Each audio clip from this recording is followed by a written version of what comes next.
Good evening, everybody. I'm John Ellis, and this is We the People. And tonight, We the People meet Sam Ronan. He is a 1st District candidate in Ohio right now. He ran for the chair of the Democratic National Party Committee in 2017 and has previously run for candidate in Ohio. And we're going to talk to Sam today about what's going on.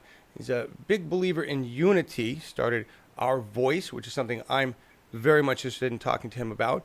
But let's bring him on and say hello to Sam. Everybody in the audience, thank you for being here. It's nice to have you. Here is Sam Ronan. Sam, thank you for coming on with us today. Oh, yeah, no, absolutely. I appreciate the opportunity. I'm going to try and not spin in my spinny chair as much. If I had a spinny chair like that, I would do it too. Let's just spin, man. It's okay.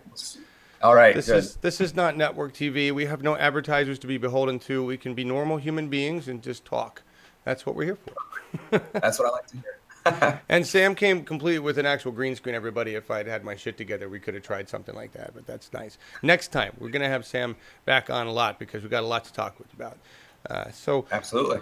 You're in the Air Force or in the reserves. Yes, sir. Yeah? I'm currently an Air Force reservist. I'm a staff sergeant.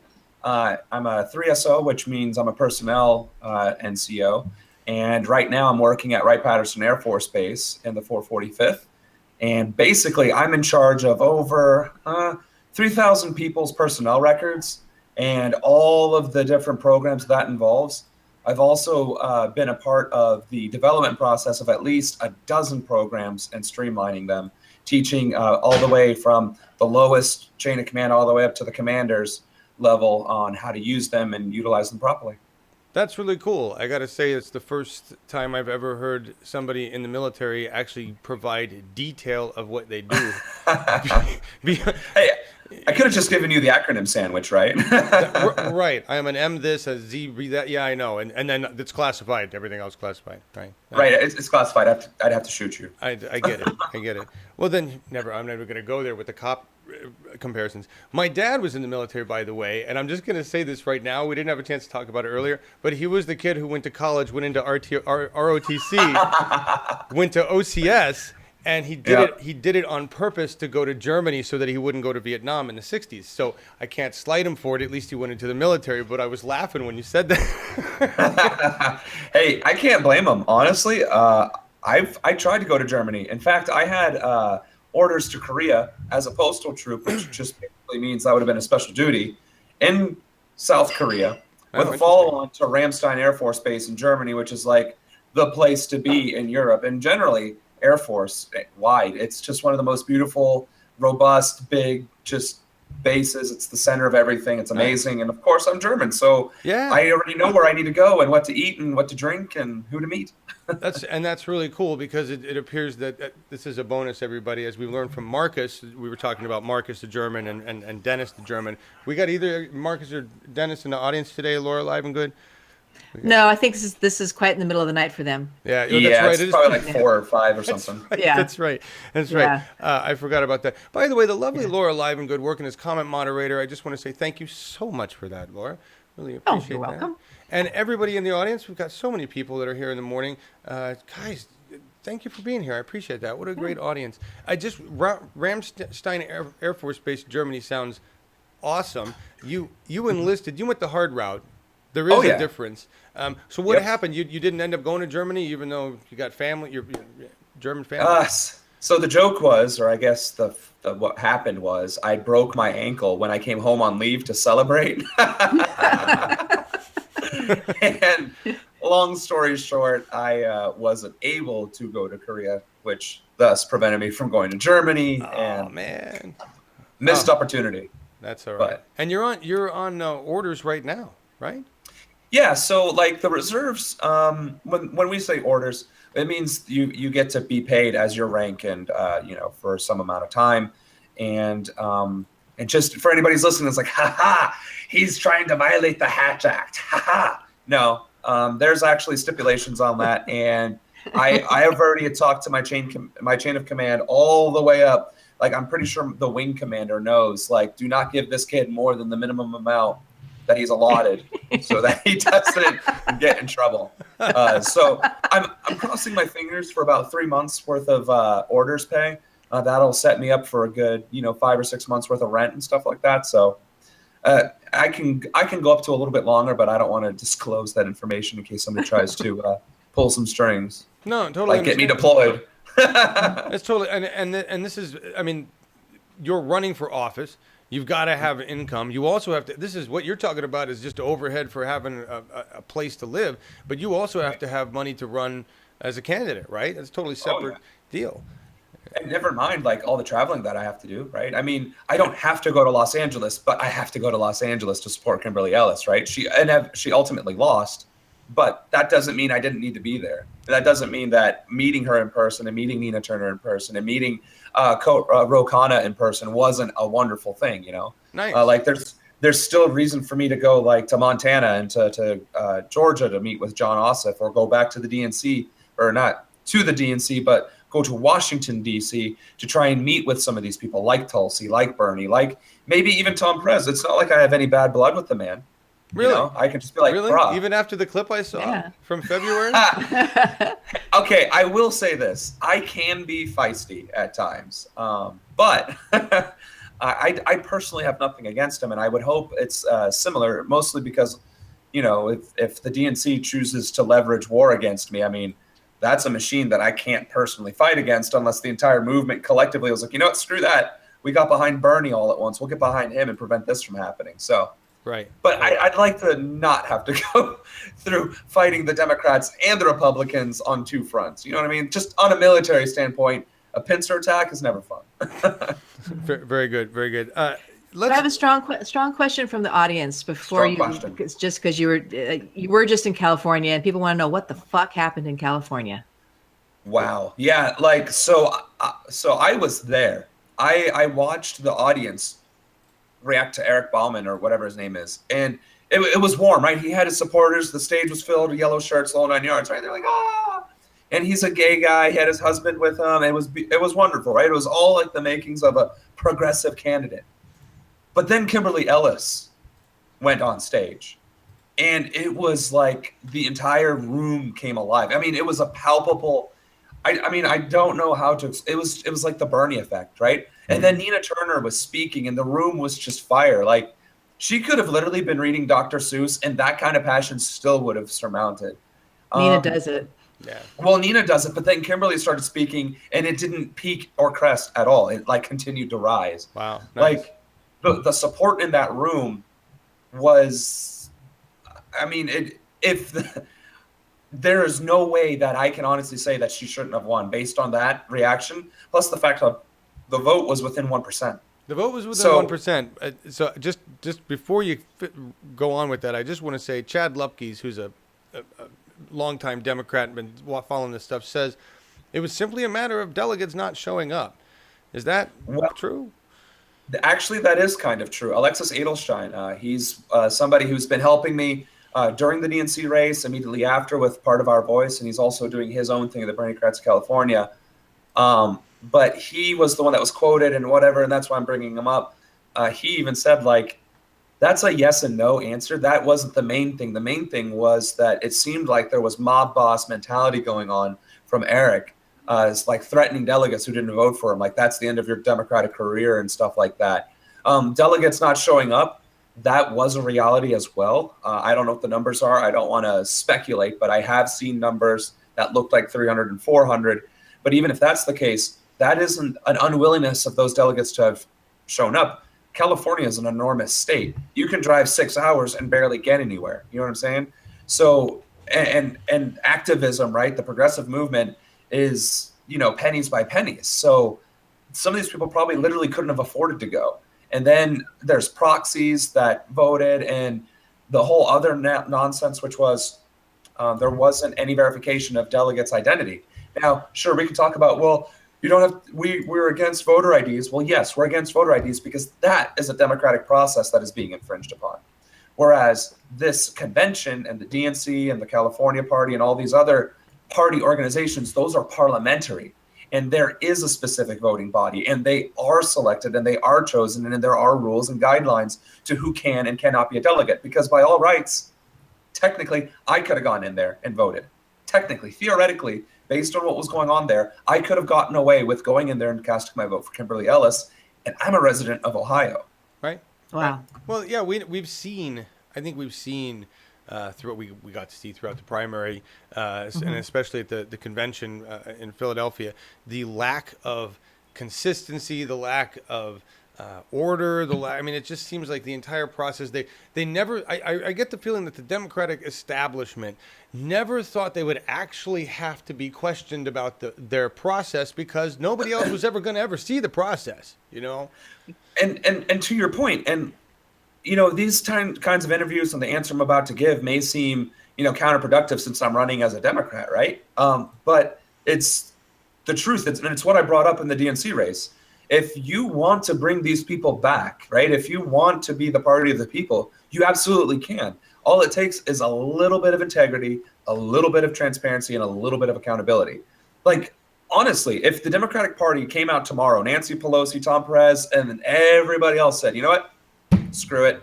Single payer healthcare, education, universal basic income, fight for 15 and profit sharing. And just to boot, we'll stop fighting, you know, senseless wars. If they came out, said that, and actually embodied that platform, this whole thing would turn around in a heartbeat, because that's what the people crave. That's what we want.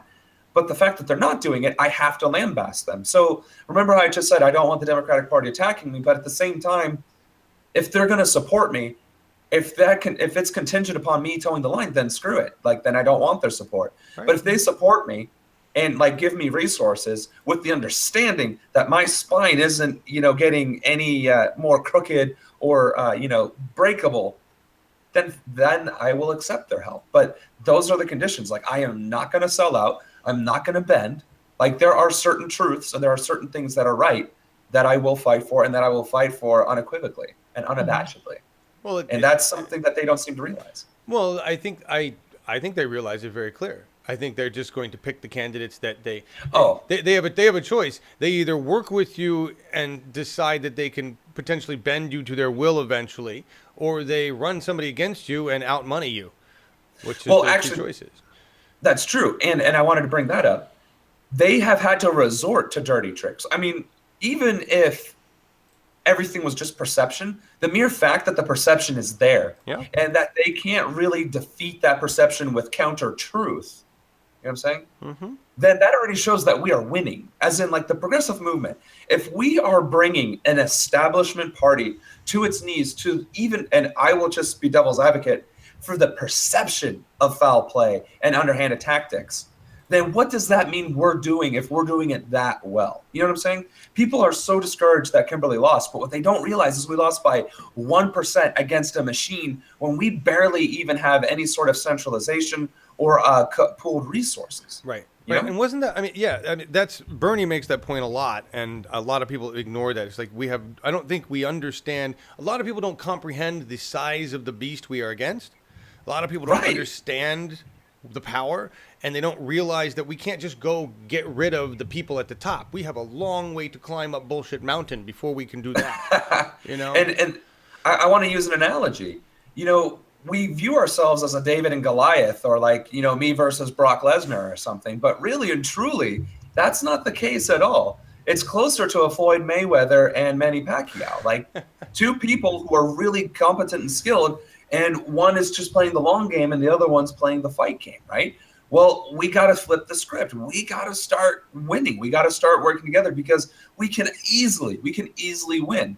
And that's one of the reasons why I ran for the DNC chair race, because, you know, I mean, okay, maybe there was a little bit of hubris there, thinking that I could actually get the chair, but at the same time, the solutions to our problems are not this convoluted, you need a metaphysical, existential, like, PhD in philosophy to figure out. You know what I mean? No, it's simple. Rocket science. Yeah. Quit being idiots. Don't be assholes, and take care of your people. Done. Like, literally, take care of people. That's all you need to do. Well, I think the majority of the 99% get that, and they're along with that. members of the establishment club have no interest in doing that because it goes against their greetership, which is what I call their what they do. It's greetership.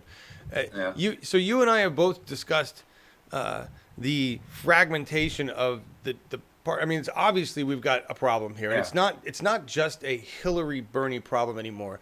It's a much deeper problem. It's shown itself to be much deeper. People are clinging to that Bernie Hillary bullshit, but that's not really what it's about. We got people like Tom Perez who aren't willing to say, it's interesting. The clip that I have of Tom talking about this, we're going to run a little bit. Before we do that, before we talk about Tom, who you say you have no problems with, anyway, good on you for being able to talk to Tom. You started Our Voice as a way, as a call to unify, which is something that I have come to realize. Like, we got to stop this splintering and functioning in these like separated silos. We have to come together. You mentioned boxing. I wanted to throw an insect analogy. We are ants versus grasshoppers. Right? And if we work together, we can kick their ass. But if we don't, so what is Our Voice, and why did you create it?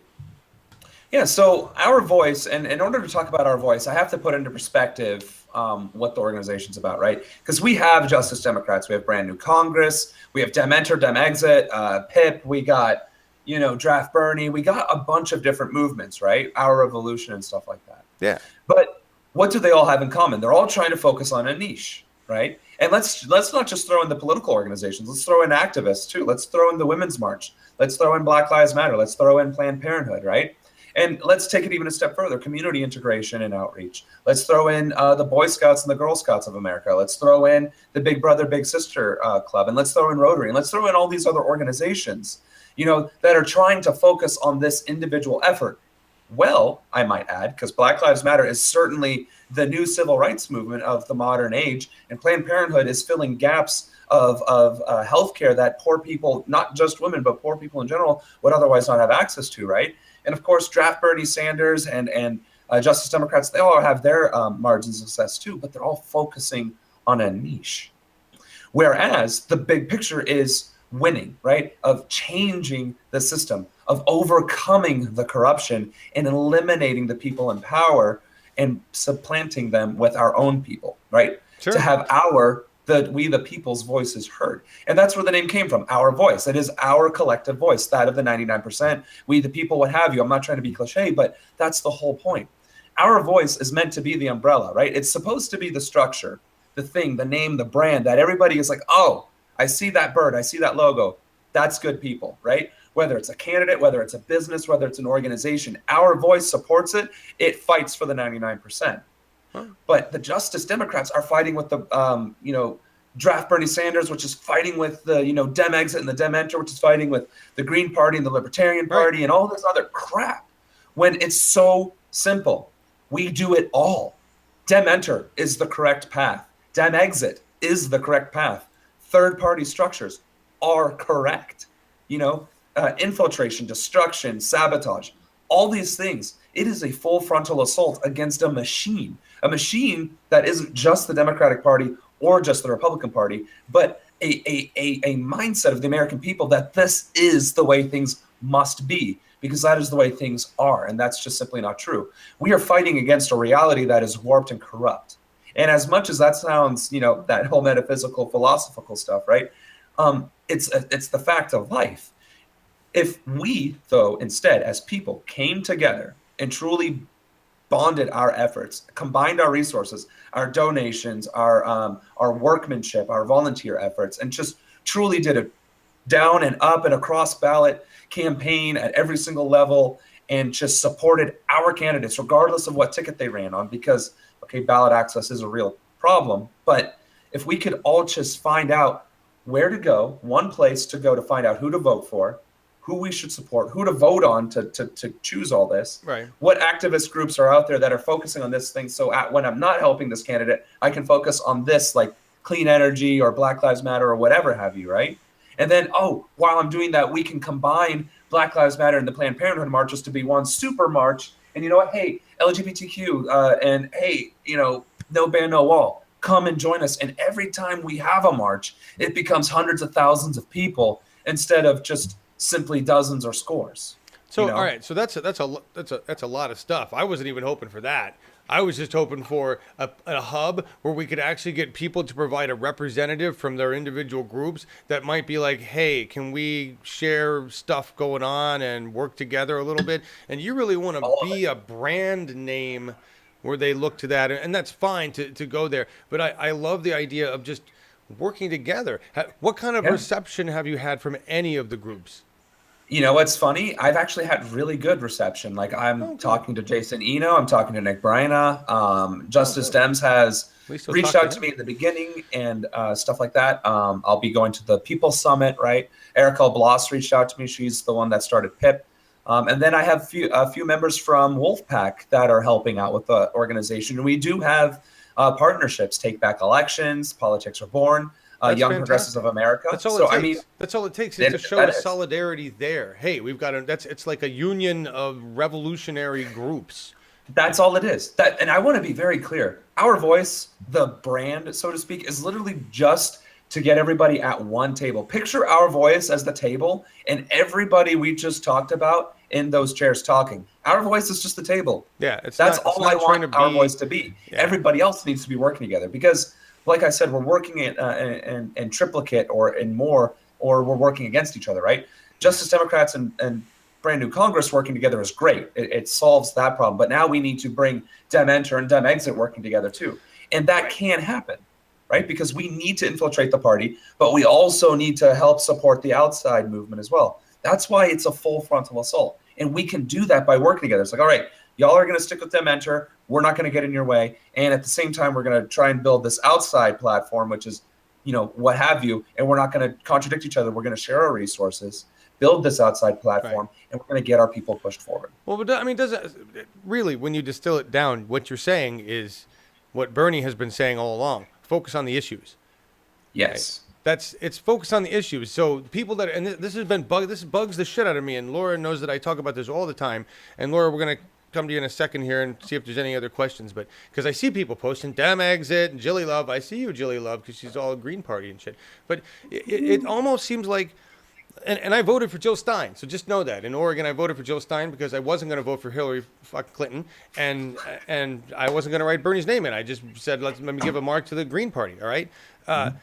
It seems like people are spending more of their energy and effort on pointing out the differences and why we shouldn't do Exit or Enter or this or that or don't do Justice Democrats because we found out they're dirty over here or Cenk Uygur's an asshole or whatever people making up shit.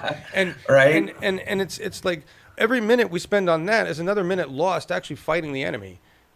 Right. And that's the fundamental point of our voice.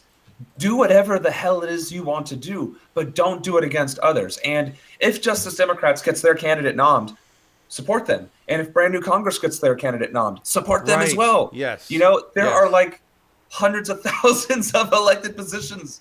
I know.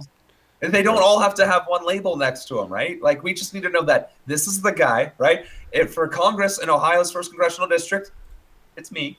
Right. And then we got Rokana from wherever he's from. I met him and he's a great dude in person. He's my area in California. Okay. What do you think of him? What do you think of him, Laura?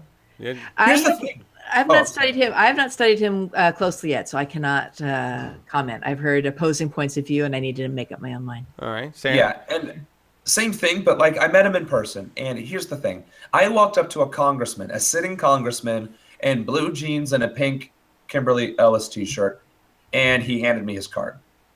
Well, nice. So I'm just saying, like, and he took me seriously. I mean, that's the other thing. He did take me seriously. So I think, and this is another conversation I had too outside of, that was, the man is elected from Silicon Valley. Everybody's a millionaire in Silicon Valley. So yes, of course his donations are going to be from millionaires. But a millionaire is also somebody who has $1 million. You're not rich in Silicon Valley unless you got 50 million or more. Yeah, millionaire's a poor man, right, in Silicon Valley. Right. Yeah. So it's like, on that note, I agree with like, okay, cool. And at the same time, it's like, I don't know him enough to really say, I, Samuel Ronan, endorse him unequivocally, 100%. I will take a bullet for that statement. I can't say that. I mean, obviously I can say that for Nina Turner, Kimberly Ellis, Tulsi Gabbard, people like that for sure, but Well, I don't know. Let's talk about that. So I understand where you're going, and I think here's where we need to be, or just a suggestion here. So like the Nina Turners and the Bernies, I say I trust one politician, Bernie Sanders. That's it, right? I don't know anybody else yet that I really want to trust as a politician. He's it, because everybody else they still have to give me an opportunity. You're not elected yet, all right? I know. Yeah, you and this is an important point. You're not elected yet, so you aren't. I mean, you're in service to the public, but in a different way, because you're in service through the military. That's a whole different thing. It's not my job. Once you're in the military, it's not my responsibility to make sure you're doing your job. That's somebody else's job. In government, though, it is my job. Yes, it is. So if we're going to have this relationship, can you repeat that? Can you repeat that a little bit louder for the people in the back that don't exercise their rights? Sure. Yeah, it's our job to police the government. We're the government police, right? We're supposed to have the help of media, but they don't anymore. So, and then our military is supposed to just be over there. Laura, you're raising your hand. What would you like to say? Yes. A question from the audience. I thought was a really good one. Sam, tell us a little bit about the Justice Democrats and Wolfpack and how they are helping you, because the idea being that this could remove some of the misconceptions about what TYT is doing. So Wolfpack's, there are a couple members from Wolfpack that are helping me. I do want to be clear because I don't want to speak on behalf of the entire organization. Justice Democrats, I was in contact with before, and they made positive overtures on social media that they are aware of me and that they're, just, I don't know why they haven't just come out and say, we support you. But hey, I mean, they aren't actively against me. And you're right, it could help their image by supporting me because, I mean, right now I'm not a sellout, right? Haha. So I'm just saying, I welcome their support. And I don't think, even if they do something wrong, right? Like Bernie Sanders right now, he's getting a lot of flack for pushing the Russia issue and being slightly warmongerish, right? Does that detract from literally anything he's done in the past or what he's currently doing for universal healthcare, education, raising the minimum wage, improving the lives and quality of the American people? No, it doesn't. I think Bernie toes the line in a very, very interesting way, and he'll say things like, "We'll get to the bottom of this Russia thing," which could mean we find out it's all bullshit. So he doesn't proselytize, but he's towing the line to keep his place, so keep doing what he's doing. Right. And that's the thing. Maybe Justice Democrats doesn't have to toe the line, but they chose to. Shame on them. Slap them on the wrist. Tell them that they're stupid and that they should just embrace progressivism as it stands, populism, right? We can admonish them for making a mistake, but that doesn't mean we vilify them, right? All right. Just like... Yeah, you're going. Hang on. I want to stop here because you guys took it, Laura, and you guys took it off in a whole different place. I wasn't done with my point, but you took it to where my point was going to be, and now I see somebody asking the question here, and that is David B. says, "Will your opinion on unity change if Justice Dems run a candidate against you?" Before you answer that, all right, part of what I was trying to say is that it's my job to watch you. If you get elected, right, I expect you to be human, so I expect you to fuck up, all right? It's okay.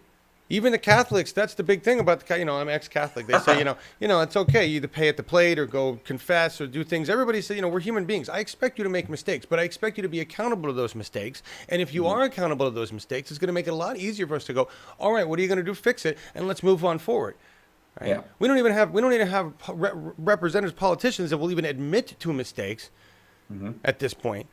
And so that's all I'm saying is, like, everybody at this point, for me, we elect them, they get an opportunity. Even Ro Khanna, I don't know anything about him. People are already saying he's bad, he's good, whatever. Give him an opportunity to fuck up. Right. And then it's our job to prove himself. Yeah, exactly. And we've had people we've got establishment people in office that even today, like you were saying, if Nancy Pelosi and all the old guard decided to turn around the ship and do it, they would probably stay in office because we just want them to do what we ask them to do. That's it. I don't think they're going to do it. That's what their job is, to do what we want them to do. Right. It's such a simple thing, but we forgot that we have to be the boss. And that is the absolute truth. And, I'll answer David's question for sure because, but I want to hit this point. If 270 million people who are eligible to vote did things would be a hell of a lot different. Oh, hell yeah. Gerrymandering notwithstanding. Hell yeah. Like, you can't gerrymander the will of the people. Like, if 270 million people say, screw this, we're going to build the Death Star, or screw this, we're going to go to a democratic socialism, too bad. That's going to happen, right? Right. Now, granted, we had 60 million people vote for Trump and 63 million people vote for Hillary, and that was like about under half of the total voting block. But that means about half the country said, Right. We have a terrible voting. Our voting percentage is terrible. Then you look at France, where 10% of the vote can get blanked to make a point. Right. And they still So- elect person. Exactly. So it's like we really need to, this voter disenfranchisement, if you're that disenfranchised, go out there and make a statement. Like, seriously, run for something. Say that the other guy sucks and then campaign against them. But don't sit at Explain home why. and watch NASCAR or whatever, or like watch, soap operas or play, League of Legends or something. Like, if you're angry with the system, sitting there and doing nothing about it is literally going to make it worse, or at best not change it. Well, well said. Well said. We're getting to the clip where you're. Oh. Yeah. Well, what were we going to talk about? Where were we going to go? I was going to answer David's question. Oh yeah, answer David's question, please. So would I still preach unity if the Justice Democrats ran somebody against me? Yeah. I would. And I would reemphasize that by saying it doesn't serve unity by primarying each other. That was the whole problem with the Los Angeles special election, where we had 20-something candidates running for Congress. Like, Kenny Mejia is not a bad person. Carmona Arturo had a scandal blow up in his face, right? I know. And then the other two, nobody knows who the hell they are, but they're still progressives. Right. So that was a wasted opportunity to get 4 people elected, or 3 if we're really going to bury Arturo that badly. But I don't, like you said, if he owns up to it, maintains accountability, I think that's something that can at least be forgiven until he either really does stick his foot in his mouth or proves otherwise, right? But point not being, if Justice Democrats has the resources to support a candidate in Congress, why would they waste that opportunity on primarying someone who is also emboldening and embodying their own principles? It's a right? good question. It's a good It would question. be like if I was in Vermont, it would be like me running up against Bernie Sanders for senator. Why the hell would I do that? Like, or going to Hawaii and running against Tulsi. Why on earth would I try and supplant Tulsi? Like, why? Why would I do that? It's a great That doesn't question. even. But I love your answer. There's ways for you to work together, because if that were to happen, you could put the guy on a congressional district 2 or 3, or have him run as boner or whatever. Like, damn, come on, like. There's 435 seats. Yeah, there's a lot of space. I'm filling one. Let's fill the other 434, right? There's no shortage of open spots in our governments across this country. That's like, I want to get to the point. Like, I would love if our voice got to the point where we could actually primary each other. As in, we have a candidate running as an independent, we have a candidate running as a Democrat and a Republican, and we support all 3 candidates on every single ticket. And maybe the independent will make it because it's the independent, right? But let's say we get lucky and we also win a Democrat or a Republican seat. Well, now we're primarying against 2 people we already like. Right. Whoops. Right. And we're making it better. I know. It's beautiful. They do that in Germany. What we've done is we've beaten an establishment candidate, and we've supported 2 candidates that we like anyway. Now we can just put our hands in the air and be like, all right, we'll sit back and win. Call it a day. Well, that's what we're working towards. It's slow going, but I that's guess what that's we're too working easy. No, it's too frustrating when you have people that are too focused on petty differences between candidates and not focused on wins, right? Right. We have to win first. Yeah. We have to win first. Like, here's the thing, and this is one of the reasons why I got called a sellout or you're a Democratic plant. First of all, if I'm a Democratic plant, I'm waiting for my check, like, now, right? But we have to win first. Soros check. Right. Like, I want universal healthcare. I want universal education. I don't want the military to be everybody else's, first job. Serve your country if you want to serve your country. Otherwise, get the hell out of my military. Right? I don't want you there if you're just wasting people's time, taking people's stripes, and taking, benefits and running with it. That's stupid, and that to me is hypocritical. But that's a different point. Right. But we have to win our elections first if we want the things. we can have ideology all we want. It's like, well, I'm going to run as an independent in Ohio, even though it's impossible because of principle. Okay, you can take your principles to the bank and it serve you no good because your deposit is zero. Whereas if I were to even run as a Republican, not that I am, but if I were to run as a Republican against an incumbent Republican and win, that's a win for us. And we kicked out a Republican. Yeah. Like, that'd be hard to do. It's a twofer. That'd be hard to do. But yeah. It is. But that's the point. Like, we have to win first before we can have our cake. And then we have to win a lot before we can even begin to eat it. Agreed. So let's get to the point where we have a cake on the table first. And this, again, this is what Bernie was trying to tell us a couple years ago, really. Right. It took us all, I'm 47, it took me 2 years to really get to the point where it's like, oh, you mean go run for office because it's the only thing we can really do? Okay, I'll go do that. Yeah. Okay. It's like, I don't know how. But here's the big thing. Yeah, I know. Here's the big thing that our audience, a lot of people in the audience, dem enter, dem exit either way, they really feel like because the system is so corrupt, it's this cycle. We're going to watch this clip here, the CNN clip. We're going to listen to Perez and his response, and then we're going to listen to your response to the question. And Perez doesn't really give an actual response. He kind of dances around like a typical establishment tool. And then the big question that we're going to address afterwards is it, is the corruption to the point where we'll never make it to the top? Is it that, endless cycle? So let's listen to this, because you really do hand him his ass. I great answer here on this, and it made me like Perez even less. Secretary, 10 seconds. Was it rigged or not?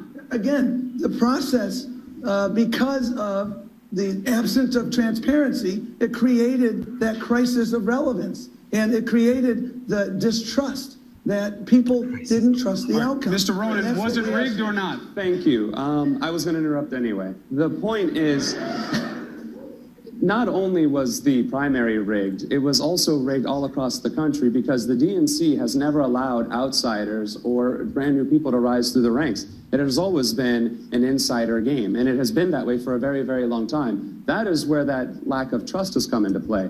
Because not only was Bernie Sanders snubbed, not only did it look like Hillary Clinton had bought or muscled her way into it, then those supporters were denied a chance to speak at the convention, and that was the final straw. If people don't have a voice, an equitable voice, like I alluded to earlier, then people are not going to trust the system, and they are going to go out of their way to break it. So one of the first lessons you learn in politics is perception becomes reality. Yeah, we're not going to listen to that guy because it gets even worse. It just goes downhill from there, really. Great response, but what is a crisis of reality? Can you define that for me? I don't even know if that even registered to me in CNN. Otherwise, I probably would have addressed it. But I heard you catch it now. Right? Like, what the hell did that even mean? I mean, it sounded smart. It sure did. Like, Tom, I'm really not trying to. I say some things that sound smart, and then I think that, that didn't even make sense. Right. I just think that was a heat of the moment. I think he was trying to say it was a crisis of perception. I think relevance was the word that came out of his mouth. Because I've done that. I mean, I've said things that are like multiple syllable words because I was like, yeah, that sounds good. And then I'm thinking, it's like, that is not at all what that word meant, though. No. But he never really answered addressed the. Of course he didn't. It was just terrible. And here's the thing, Tom, if you're watching this, or if this ever comes across your desk, knowing that I want to run for Congress and knowing that I want the support of the DNC, or at least you guys not actively working against me, know this. I say this with love. Please, for the love of God, please, just embrace the suck, okay? Just, y'all messed up as an entity, as an organization, and the perception is actually reality. I mean, the DNC lawsuit and y'all's lawyers are saying, oh, we're absolutely allowed to rig that. Like, I didn't lie. I wasn't wrong. None of anybody else was wrong or lying. Just at least own up to that now that it's out in the open, and then be like, you're right. We rigged it, and we're sorry. Even if they don't believe it, that's the like you were saying. Even if they're just lying again, if they did it, that would work. I mean, at least until we went to elect people, right? Then we would have a problem. But actually, that reminds me of a tweet or a picture or something meme I saw. And I was like, I can't wait until the DNC starts asking for money for primary elections when they just got done defending their right to rig them. To keep the money. And that's it's like the lawsuit. And everybody in the audience, yes, you can go, you weren't talking about the lawsuit. You didn't care about the lawsuit until now. You're right, because I didn't care. And I didn't care about it actually having an effect. It's not going to change the DNC. But True. Sam has a good point about what it does change in relation to perception, right?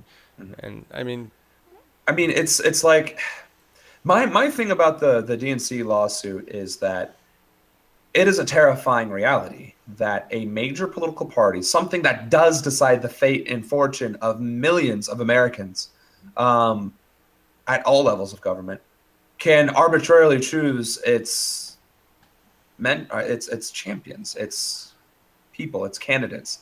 Now, if the DNC can do it, then that clearly means the Republican Party can do it well, which we have seen has turned into a caricature of fascism.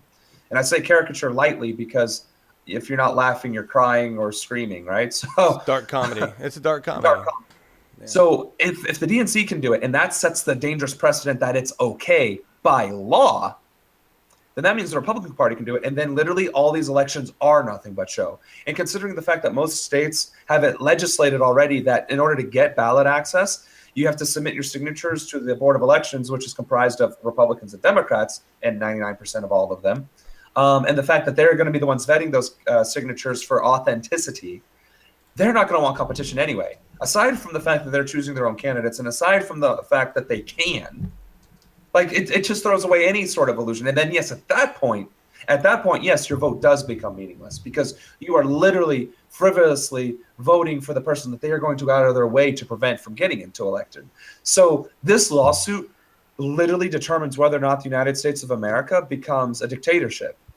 All right, hang on, because we got a lot of there's a bigger question here that they want me to ask, but I want to just stop you right there. Bigger? Yeah. Well, it's the real.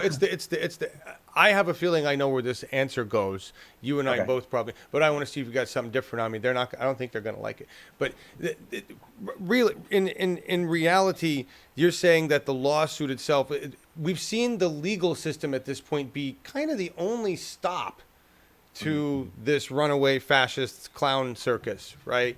And when it chooses to. That's the other thing. When it chooses to. I'm not sure I agree with your statement. If this lawsuit were to fail, which it has a great chance of doing so, because when you get that high up in the power structure, you got a lot of money being thrown around at a lot of high-powered judges, and you've got a lot of, come on, it's a different story there. Clarence Thomas did just vote for rights. So that's a weird thing. So we got all sorts of crazy things going on. So I'm not sure I would say, even if they failed to uphold this, that we have no point and your votes are meaningless. I mean, the fight still carries on. How do we fix it? How do we fix it is the question. Yeah.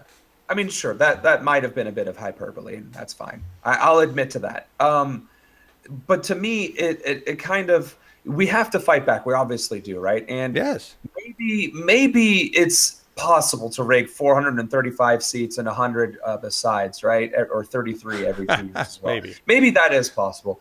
But you're right. There is no feasible way that you could rig all 500,000, whatever it is. I mean, there's hundreds of thousands of elected positions in the United States. So you're right. What we could do then at that point is what has been going on within the party systems, which is infiltrating the caucuses and the groups themselves and getting elected onto board members.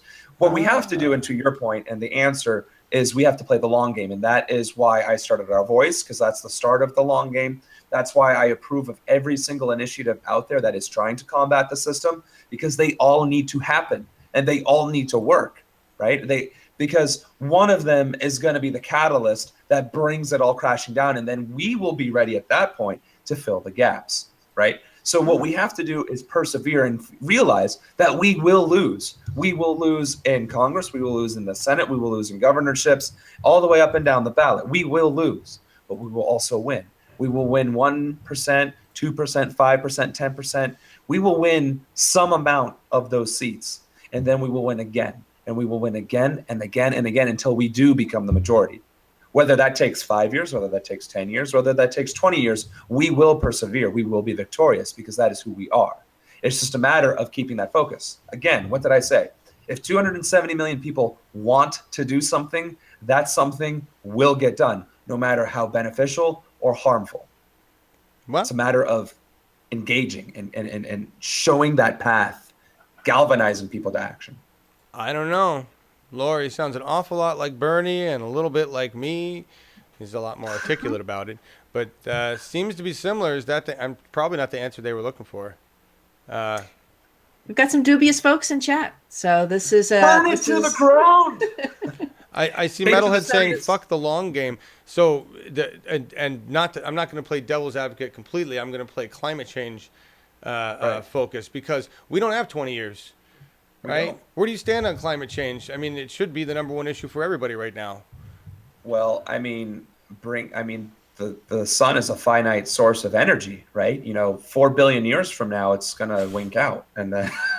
But it goes out at night. It goes out at night, and so solar is not Right. okay.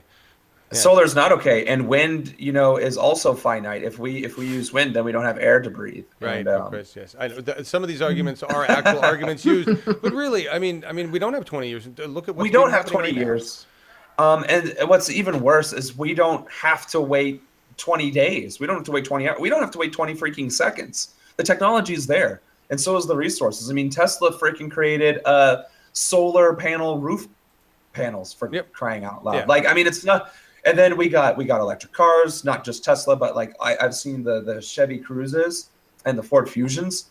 If all we did is invest all of the corporate subsidies, $1.5 trillion annually, might I add, hint, hint, into developing clean energy technologies, not just electric, but even if it was hydrogen powered or even if it was thorium powered. Did you know that like 100 grams of thorium can power a sedan sized vehicle for 100 freaking years? Oh my and that gosh. it is.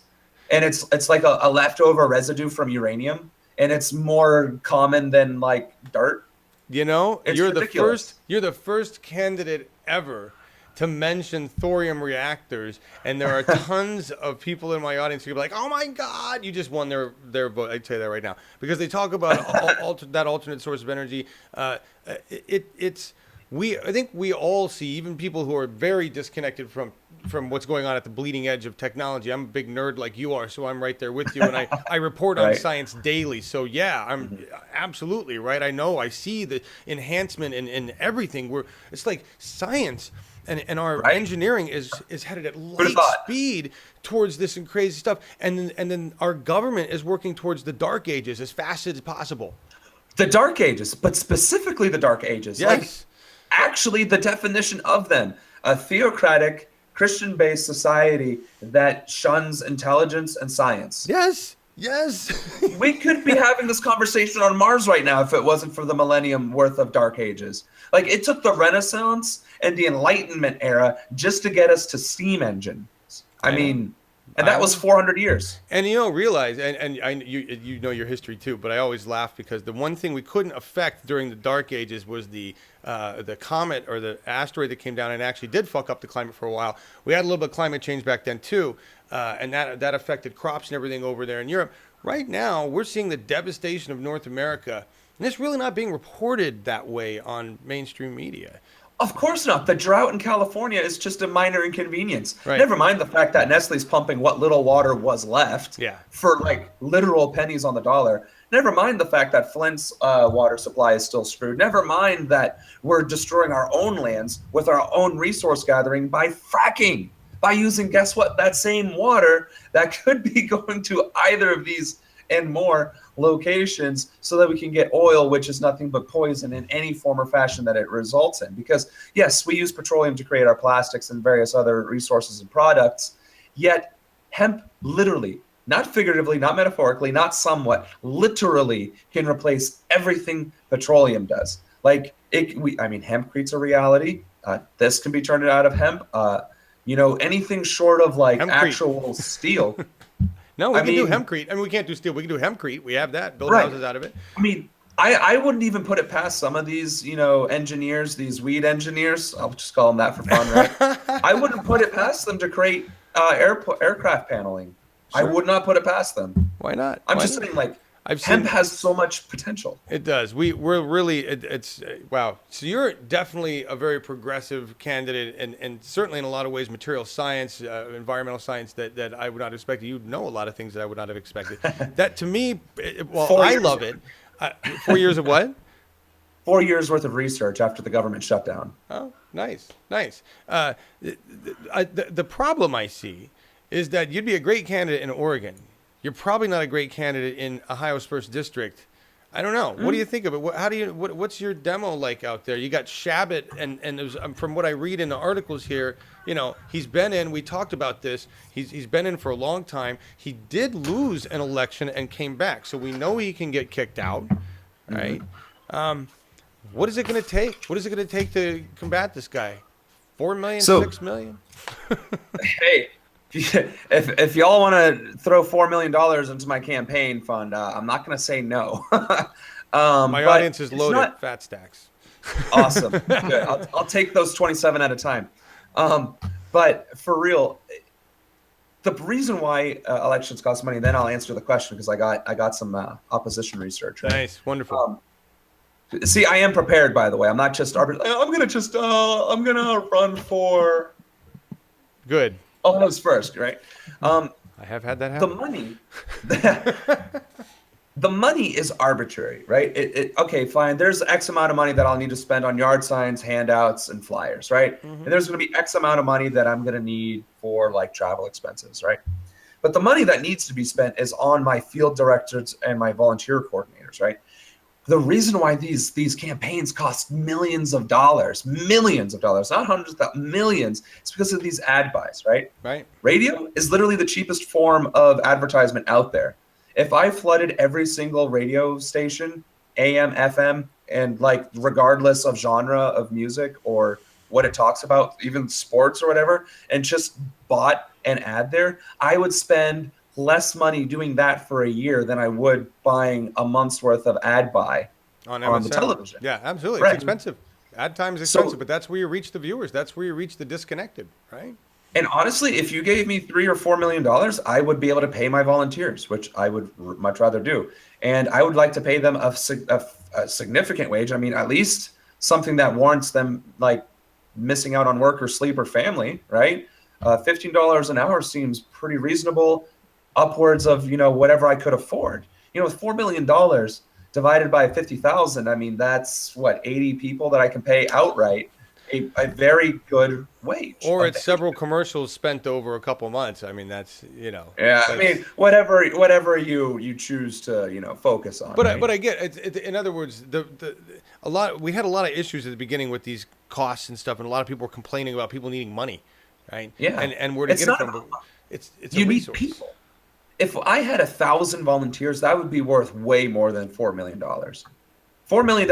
Honestly, I probably don't even need $250,000 to get all of the resources I need and the material. What I need is an army, like a legitimate, sir, we're ready to knock on doors, sir, army with a fistful of flyers knocking on every single door until their knuckles bleed and their legs give out and they need to buy new shoes. That's what I need. 1,000, 10,000 volunteers knocking on every single door. That's what I need. I think that's right. I think in the long game, for the long term, whether you win or lose this election, if you build an army of people who support you, that army of people carries on to the next election and builds the group, and that's more powerful than $4 million. Right, absolutely. Money, I think what people don't realize, and I think this is why people don't believe me when I say you could give me $400,000 and it wouldn't affect me, because, I mean, I don't know how else to say it. Like, money is literally just a tool, right? A handgun is a tool. This mouse is a tool, right? This microphone is a tool. So is money. Money is just a means to an end. It's an unfortunate reality that it exists. Right. We need to change that. Right. We need to at least make it so more people have access to money. Right. Yeah. We have to change that. That's another conversation unto itself. But money to me is just a means to an end. It covers whatever necessity I need in order to achieve the goal. Right. If I had an army of volunteers knocking on doors, but they didn't have anything in hand, or that person didn't knock or answer their door, then they literally wasted their time because there's nothing for them to think and reminisce on. It's like, oh, well, yeah, that's cool. Get off my lawn or else I'll shoot you, but I'll take your little pamphlet and then I'm going to throw it on the ground. But you know what? Then I'm going to set my shotgun back down, drink my beer, go hoorah, Fox News, and then I'm going to see that on the ground again. I'm like, all right, what the hell is this crap? Wait a minute. Quite possible. Huh. You know what I mean? At the very least, there's a chance of somebody throwing it on the ground and picking it back up. Whereas if you don't have any materials, which does cost money, if you don't have any materials whatsoever, then you are only possibly just a shadow that knocked on a door. Great. And that's what we can't afford. All right, good answer. All right, we've got 4 minutes left. I've actually run over, but it was great talking to you about so much stuff. No, it's wonderful. Like, we're gone a full hour here, and it's I love it. So just a couple things real quick. Did you get a chance to see Trump at the Vatican and the Addams family picture? I try very hard not to watch Trump on anything because it makes me want to throw things. Yeah. I'm just going to show it to you. There, it's on screen.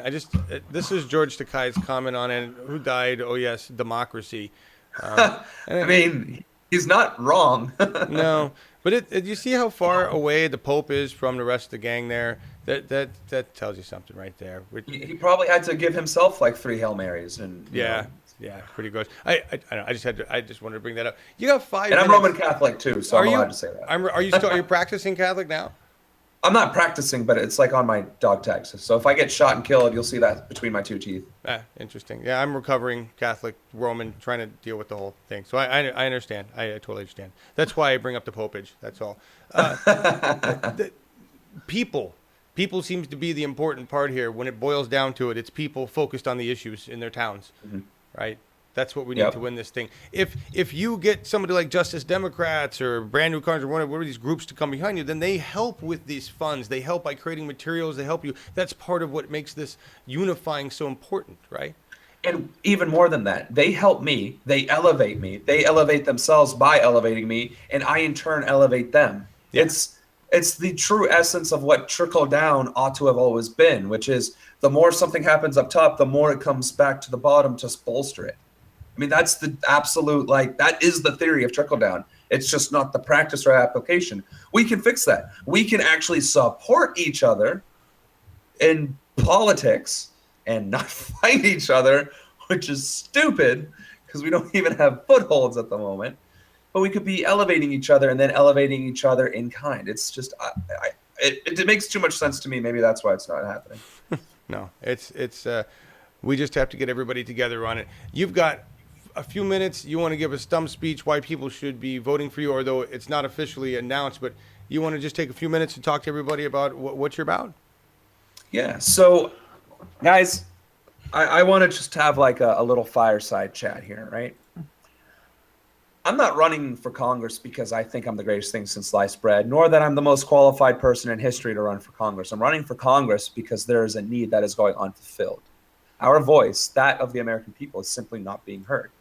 There are very few representatives of what we truly believe in and what we want to see in our country. I love my country, right? I earned my citizenship and I earned my place within it.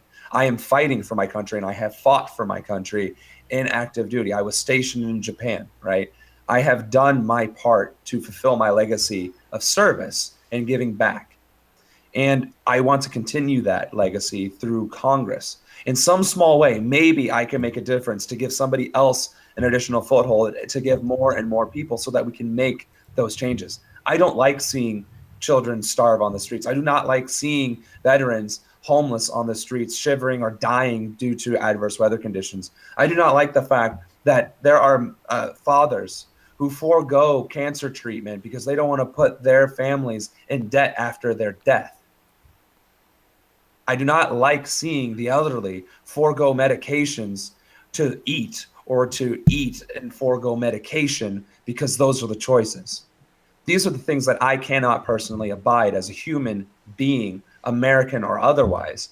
And if the only means of restitution is to run for office, put my foot in the door, step onto Capitol Hill, and knock out some of these assholes to their face, verbally and or physically, then that's exactly what I'll do, because that's what's expected of me. So that's why you should vote for me, or at least consider supporting me in this bid that isn't official yet. Outstanding. Sam Ronan, thank you so much for coming here. We've got so many questions that we didn't get asked from what I can see in the chat that we're going to have you back on an awake. Absolutely. And you are definitely, you fit the awake morning family quite well.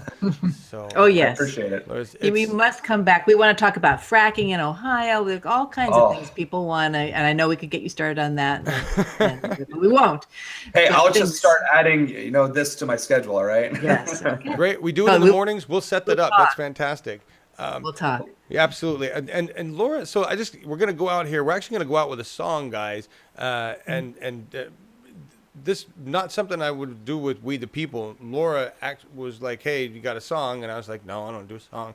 And she's like, "Well, Sam, do you have a song?" And then I was all pissed off about it. And wait a minute, that's a great idea, because what a great way to bring on a new perspective into a show. We love going out with a piece of music. So this is Sam Ronan's choice. We're going out with a Revolution song, and this is Disturbed, 10,000 Fist, something I don't think I've ever heard.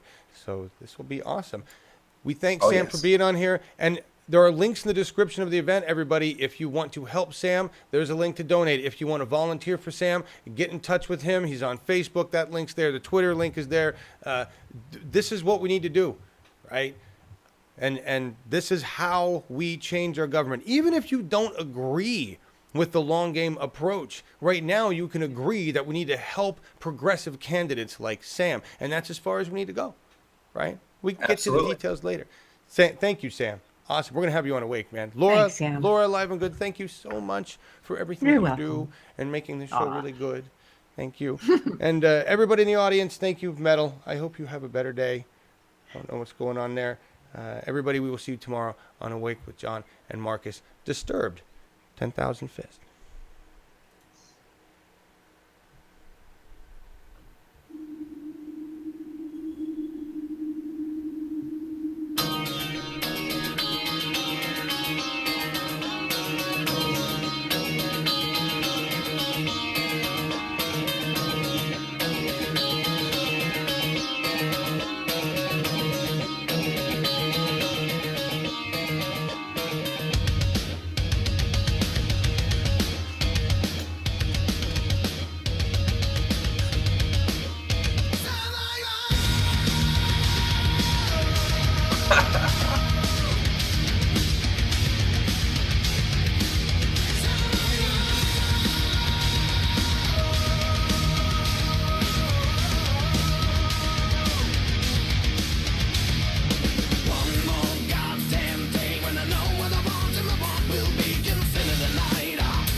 Unrestrained